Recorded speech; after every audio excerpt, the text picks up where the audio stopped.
ERCP Vasundhara जी की सरकार में 2013 से 18 तक जब वसुंधरा जी की सरकार रही थी और अंतिम क्षणों में जब मैं पार्टी में शामिल हुआ था तो वसुंधरा जी से बात की थी और वसुंधरा जी ने ये जीवन दायिनी योजना केंद्र को भिजवाई थी। कांग्रेस ने 60 साल तक राज किया और उन्होंने नहीं सोचा कि चंबल का पानी कोटा की डाउन स्ट्रीम से धौलपुर तक करीबन 210 किलोमीटर बहकर बेकार चला जाता है।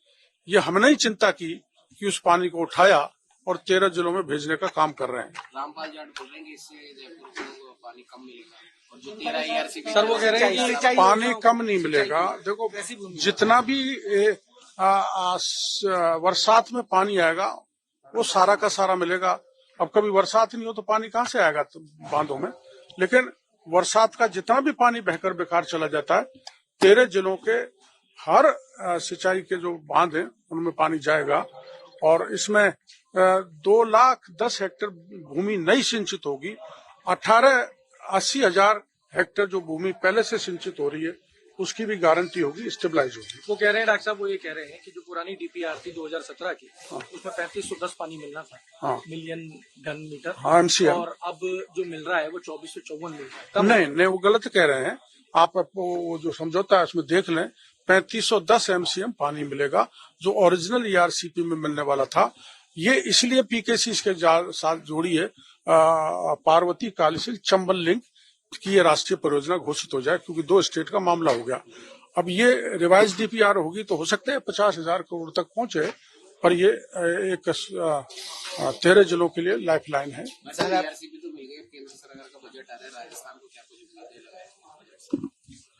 अब पीकेसी सबसे बड़ा ईआरसीपी प्लस पीकेसी दे दिया 50,000 करोड़ का।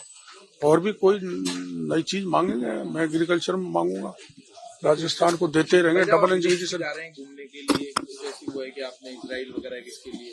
नहीं, मेरे आपने अच्छा सवाल पूछा।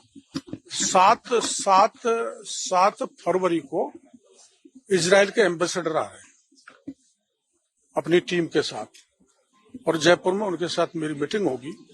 जब इजराइल विकसित हो सकता है तो वो तकनीकी हम अपनाएंगे। तो हमारे जो दौरे हैं, जो हमारा जिसको सूखा राज्य कहते हैं, उसको कैसे इजराइल की तर्ज पर विकसित किया जा सकता है उस बारे में उनसे चर्चा होगी और इजराइल की तर्ज पर और बाकी देशों की तर्ज पर धरातल पर चाहे केंद्र की योजना हो चाहे राज्य की योजना हो उनको लागू करना और कोई नई तकनीकी मिलती है तो उसको प्रयोग करके किसानों को आर्थिक दृष्टि से मजबूत करना, ये हमारा उद्देश्य रहेगा। विशेषकर मेरा, क्योंकि मैं किसान का बेटा हूँ और गांव का रहने वाला हूँ, तो गांव का विकास करना और किसान को मजबूती देना ये मेरा काम। डॉक्टर साहब, रामगंज में विरोध हो रहा है, कर्नाटक जैसी स्थिति पैदा हो रही है, हिजाब को लेकर विरोध किया जा रहा है, 2000 से ज्यादा लड़कियां सड़क पर बैठी।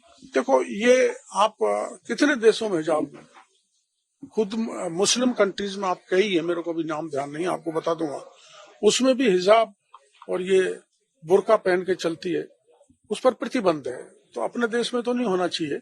ये हिजाब और ये बुर्का जो आक्रमणकारी आए थे, जो मुगल हैं, काफी वर्षों तक जिन्होंने राज किया, उनकी देन है।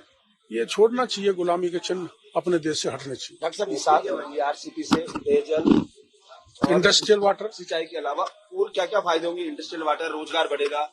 देखो ऐसा है, दिल्ली मुंबई कॉरिडोर बना है तो ट्रांसपोर्टेशन बढ़ेगा, इंडस्ट्रियलाइजेशन बढ़ेगा, एम्प्लॉयमेंट जनरेट होगी, किसानों की विभूति होगी और जो 13 जिलों में सैलिनिटी है वो खत्म होगी और लोगों को शुद्ध पेयजल मिलेगा। अगर आप ये वीडियो YouTube पर देख रहे हैं तो हमारे चैनल को सब्सक्राइब करें और बेल आइकन को दबाना ना भूलें। अगर आप Facebook पर ये वीडियो देख रहे हैं तो हमारे पेज को लाइक करें।